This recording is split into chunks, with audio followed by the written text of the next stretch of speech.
What's up, everybody? I'm Katie, and this is For Your Misinformation, a podcast dedicated to making politics more accessible for everyday Americans. My goal is to empower people, especially women, to become more politically engaged so we can act in our own best interests. Let me identify the problem and tell you exactly how we can solve it.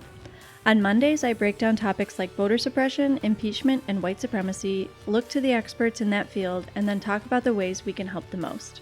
That might be donating to a charitable organization, voting in a local election, going to a rally, following activists on social media, running for office, or whatever else we can think of. On Wednesdays, I highlight individual politicians, whether I support them, and who you might want to vote for instead. Hi, I'm Katie. And I'm Morgan. And today we are going to talk to you about the Iowa Caucuses. But before we start, do you want to tell people how we met? Yes. So way back, Katie was my boss in the wonderful dual town of Bloomington Normal, Illinois. Right. And best boss I've ever had. That means a lot to me. Thank you. It is, we both, neither of us work there anymore or live there anymore. We are in Iowa right now. So we thought that this would be the perfect time to talk about the Iowa Caucuses. Yeah. We are recording this on January 30th, just a couple of days before the Iowa Caucuses, which are on Monday the 3rd when this episode comes out. And I have to be honest, I'm really nervous about this episode because what I'm about to say is that the Iowa Caucuses kind of suck. They're like a little bit racist. I'm sorry, but my heart tells me that it's time to talk about it. And but the fact of the matter is that it's the system that we do have, so we're going to talk about it. So you want to tell us what they're all about? You want to give us a little summary about the Iowa Caucuses? Actually, let me say first, one of the reasons that I wanted to talk to Morgan about the Iowa Caucuses is because she is a native of the great state of Iowa.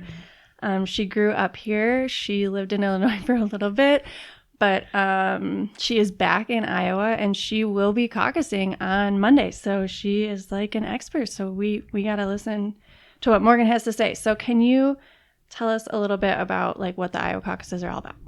Yes, I will try to be brief. Great. So the Iowa Caucuses, it's like a primary, but you're not really casting a vote.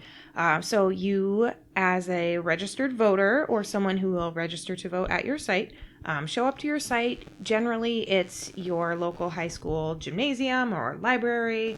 Sometimes it's at somebody's house. This is Iowa. We love going to people's houses. And so you get there, and ideally, you've already chosen your candidate that you are going to caucus for. And round one of the caucus is everybody just goes to a different side of the room for their candidate. Okay, so anybody who is a registered voter or is going to register to vote in Iowa can show up and caucus for whoever they want. Yes. And that's just for the Democratic caucuses. It is different for the Republican caucus, but nobody cares about them right now. Right. They pick their candidate. They're sticking with Trump. Yeah. For whatever reason. Lots of reasons. Mostly reasons. None of them are great. Yeah. Okay, so let's say you get there.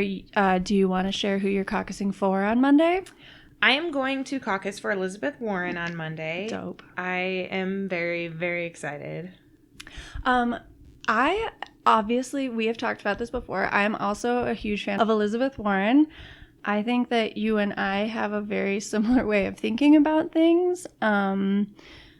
My non-scientific explanation of that is that we're both college athletes. Mm-hmm. We both have our master's degrees in public health, so I think we think about things in a similar way. And then the last one is I think we've both dated some really shitty guys, and I think we've bonded over that. And I think between those three things, we just think about things in a very similar way, which I think is how we both ended up in Elizabeth Warren's corner. So, but you will literally be in Elizabeth Warren's corner come Monday. Yes, literally going to the Warren corner. Okay, awesome. Since we touched on the public health thing, I do kind of want to talk a little bit about why we like Elizabeth Warren. or I guess I'll speak for us, and then you can correct me if you want to. But so I view Warren and Sanders as like the two candidates who want change in the system. So I think people in general are kind of disappointed with politics and feel like there's not much that they can do to influence anything. And one of the big reasons for that is because there's so much money in politics that like individual people don't get as much of a vote as bigger corporations who can donate lots of money to corporate PACs or super PACs or stuff like that. And I think that people are constantly voting for change. I think that's part of the reason that they voted for Barack Obama. I think it's the reason that they voted for Donald Trump. We're not really getting it. And I think that if you continue over and over to get the same results that you're disappointed in, then like it's time to stop looking at individuals to be the change that you want to see. It's time to look at the system. And in my opinion, Warren and Bernie are the only two candidates that are talking about changing like systems as a whole. Does that sound like something you agree with? Yes, that's exactly it. That's why I'm so inspired by Elizabeth Warren. It's like I said to you in a totally separate conversation, that we can do all the education that we want for people. We can do all the education that we want at people. Mm-hmm. But until we change a system, whether we are talking about public health or policing, it's going to be the same outcome. It doesn't matter if you put the best, most kind-hearted people in the world into that system. If the system is broken, if the system is corrupt, you're never going to see the change that, frankly, Americans deserve. Yeah, I agree. Okay, so that is our pitch for Warren and Bernie. If anybody out there is undecided, so you end up in Elizabeth Warren's corner. My guess is that she's going to end up being viable, which means that she will get 15% of the vote at any given caucus. So, can you explain what viability means in terms of the Iowa caucuses? Yeah, so for example, if you show up and you go to a corner of the room and you're the only one there, or there's only a couple people there, and so it's less than 15% of the total count at the end of that round one dispersal, then your candidate is considered non-viable for that particular caucus location, and you have to pick a different one. If your candidate is viable, so if your candidate has a ton of people there, it's more than 15%, you stay. That's who you've picked, you're done. But those whose candidates have not gotten as many will have to pick somebody else. Or, I mean, I guess they could go home. They can go home. Like, it doesn't happen very often, but sometimes people go home. Yeah. Say I show up. I'm a big Tom Steyer fan. This is obviously a fictional narrative. There's only two other people. It's not viable, but I have decided that Elizabeth Warren is my second candidate, so I can either go home. They take the first vote tally. I am one of only 3 Steyer heads in the room, not viable, so I have a choice to either go home or pick my second candidate. If my second choice candidate is Elizabeth Warren, then I go and I join her corner, and she gets my vote the second time around, right? Yes. So then they recount everybody who has now gone to a viable candidate. And then after they do that recount, there is a lot of complicated math that goes on to then, figure out, well, who won each site and then who at each caucus site. Once they put those all together, it's a lot of math. It's very complicated. The people that do it are very, very good at it. And then eventually a winner comes out of Iowa. Okay. So Iowa gets a lot of attention because it goes first. It is the first time that people get to cast their votes for an actual candidate. But it is not obviously the only important way of choosing a candidate. For example, New Hampshire is the very next day, but Iowa definitely gets talked about a lot. I would argue that it gets too much say in the primaries, and there's no real reason, like other than we've kind of just always done it that way, but it does really help shape the narrative. And one of the problems with that is that like 90% of Iowans are white and 90% of the Democratic Party is not white. Like, the base of the Democratic Party is Black women, if we're being honest, and there are just not a lot of Black women to be found in Iowa. So it's just another way that white people get like an undue amount of influence and say in shaping the narrative that isn't like the most fair. So, like I said, Iowa and New Hampshire, which goes the next day, they're just in general not representative of the Democratic Party demographically. Iowa is like 90% white. The U.S. as a whole is like 72% white. The heart of the Democratic Party is women and people of color, and they get left out a lot. And the other thing is that no candidates can talk shit about it because they all want to win the Iowa caucus, so they can't talk about how it's kind of a shitty system. But if you want to learn more about the specifics, like if you're really interested in the Iowa caucuses, there's a 5-part mini-series that is called On the Ground in Iowa that Pod Save America did that I thought was really interesting. But another problem with caucuses is that they're kind of like old and disorganized, not very democratic. It takes a really long time. It can take like 3 hours, right? Yeah, it can be a long process. Yeah. A long night. It's fucking cold right now in Iowa. Sometimes it snows, obviously. There's snow on the ground right now. It's on a particular time, on a particular day. Mm-hmm. You might have a disability and it might not be ADA compliant, the caucus location that you're going to. And as an introvert, honestly, it sounds like a pretty terrible experience to me, but I would still do it if I lived in Iowa. But there are like a whole number of like other things that keep people from going to caucuses, right? Yeah, for sure. Sometimes it's just a lack of interest. Like we said, the system, if it does not inspire the people will not show up, which is why, honestly, I mean, of the 3 million people in Iowa, it is a pretty small percentage of people that even show up to caucus. It's an even lower percentage of the non-white people that are already in the state who show up to caucus.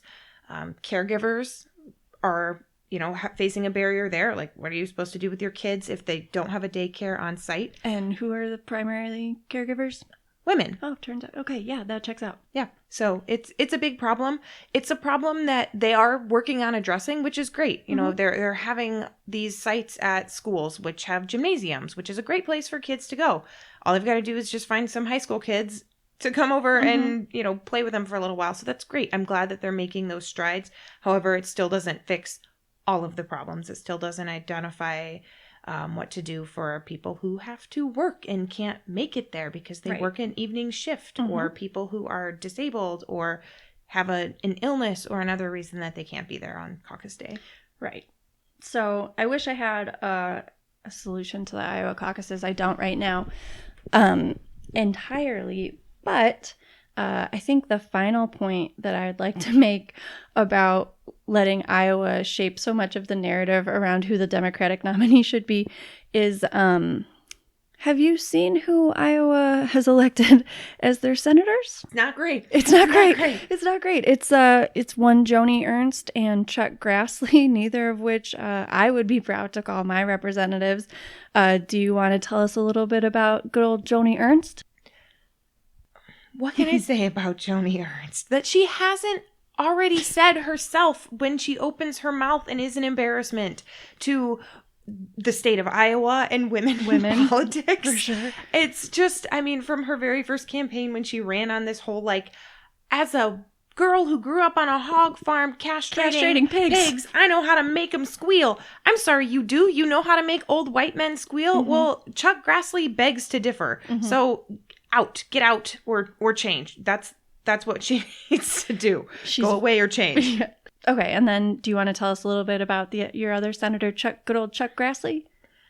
Chuck Grassley is old, which isn't always a problem. Okay. But it's a problem when you are old and you've been in your position for way too long. Mm-hmm. That's when it's a problem, especially if you're bad at your job. Yes. If you don't listen to your constituents, or you are just dead sure that what you're doing is right for your constituents, but yet it's not. Mm-hmm. If things aren't actually getting better for the people in your state, then you should be changing. Right. And this is without even mentioning Steve King, who is just a straight up white supremacist. We don't even have to talk about him. You look a little bit stressed out just even bringing it up. So Steve King is just a racist white supremacist representative from the state, right? Yes, I worked very hard in college to not get Steve King elected. Unfortunately, didn't work. I have thought about moving back to Western Iowa just to be able to cast my vote. That's dedication. For JD, but I have not been able to. Listeners, if you live in anywhere where you even possibly could move to Iowa's 4th district, please do. And please vote Steve King out. And government waste. Defund Steve King. You said JD, his Democratic opponent is JD Scholten. Is that right? Okay. Yep. If you are so inclined, you can donate some money to JD Scholten's campaign. I have done that before. I get his emails now. I hate Steve King. So you don't even have to be from Western Iowa to support getting racist white supremacists out of Congress. Yeah, if you don't know how bad Steve King is, you really, go to YouTube. You will be able to find clips of him speaking. Don't look into his eyes. It's dangerous territory if you do. But, just challenge you. And then you'll feel inspired to donate. It's a good advice from an Iowa native to how to deal with Steve King. Okay, so I hate bringing up problems without bringing up solutions. I think the solution to the Iowa caucuses is to not pay as much attention to them as everybody is going to. I know that sounds really hard, but don't let it shape the narrative. That is not to say that who Iowa picks is not going to be a good candidate, but I want everybody to support the candidate that inspires them. So don't just listen to the Iowa caucuses or even the New Hampshire primaries or anything like that. Think about who your favorite candidate is, donate money to them, go to their social media, figure out what you can do to help them, vote in your primary, make sure that you are registered to vote. That is something that somehow has not been covered on this podcast before. That's my bad, everybody. But Vote Save America has a really, really cool resource where you can check to make sure you're registered to vote, and it tells you how to register in your state if you aren't registered to vote. And vote in your primaries, because that really, really helps shape who ends up being the Democratic nominee, whether you live in Iowa and you go first, or you live in New Hampshire, you go second, or you vote in Super Tuesday, which I think is what I will end up doing. It's just make sure that your actual voice is heard. It's not a foregone conclusion. We do a lot of speculating about what is going to happen, but we have a lot of control over what does happen. And I think people forget that a lot. So don't let Iowa shape the narrative. Let you shape the narrative. We are the voters, and this democracy is supposed to work for us. Morgan, do you have anything to add about the Iowa caucuses that I haven't mentioned yet? Yeah. So we take this very seriously in Iowa. So we really do. It's not a joke. It's a very serious thing to us. We Iowans love our caucuses. That being said, if your candidate does not come out on top in Iowa, or your candidate does very poorly in Iowa, don't feel uninspired by that. Don't give up on them. Still, cast your vote for them in whatever way your state does, whenever it does. Donald Trump did not come out on top in Iowa in the last Republican caucus. No, he didn't. Ted Cruz did. And where is Ted Cruz now? Not the president. Being shitty in the Senate. Yeah. He's still not great. But he's not the president. He's not the president. So it doesn't mean everything. Historically, especially the Democratic caucuses have been a lot more accurate, but also it's not everything. So don't feel uninspired if your candidate's not doing well. And if you're an introvert, don't feel scared by showing up to your caucus. Easy for you to say. Yeah, we are very friendly people. In general, we being Iowans, but also extroverts. We will take you in. We won't actually make you talk. I think that's another thing people forget at their caucus. You don't have to talk at your caucus. You literally just have to stand there. That is a good sell for introverts. Yeah, it doesn't have to be scary. You don't have to talk. Even as an extrovert, I was a little afraid of that at my first caucus, that I was going to have to say why I supported the candidate that I did. I did not. I just stood there I have no idea what's happening, but this is really cool that I'm a part of. Mm-hmm. And you did great, I'm sure. I did great at standing there. Yeah. Yeah. I sometimes can be quiet and just stand there and like a boss. Yeah. But not as good of a boss as you were, Katie. Oh, thanks, Morgan. Okay, I'm going to end it on that note. I'm going to remind everybody that you can leave a review if you like the show on iTunes. That is very, very helpful. It helps other people see the podcast. So I'm going to go ahead and read this one from LA Drummer. The title is Actionable Change, Finally. My favorite part of this is Katie's transparency. She has a point of view when she's talking about actionable change, which is what matters. Not just what's happening, but what do we do about it? She's not preachy or judgmental. It's good, honest discussion about who she is, where she comes from, her views on the issues we're faced with as Americans, and what we can do about them. This is a refreshing take on our current political climate. So thank you, LA Drummer. Go ahead and submit a review for a chance for me to read yours on air. And, all right, that's it from me. Katie and Morgan signing off. Thanks for listening. Bye. Shout out to Hope Dye for the podcast art, Kyle Dibdahl for the intro and outro music, and Ben Schlofelt for the audio production. I'd like to thank Lauren Duca, Sarah Kensier, Andrea Chalupa, Brene Brown, Lizzo, AOC, Nancy Pelosi, Karen Kilgariff, Georgia Hardstark, Marie Newman, and my mom for their inspiration, and I'd like to thank you for listening.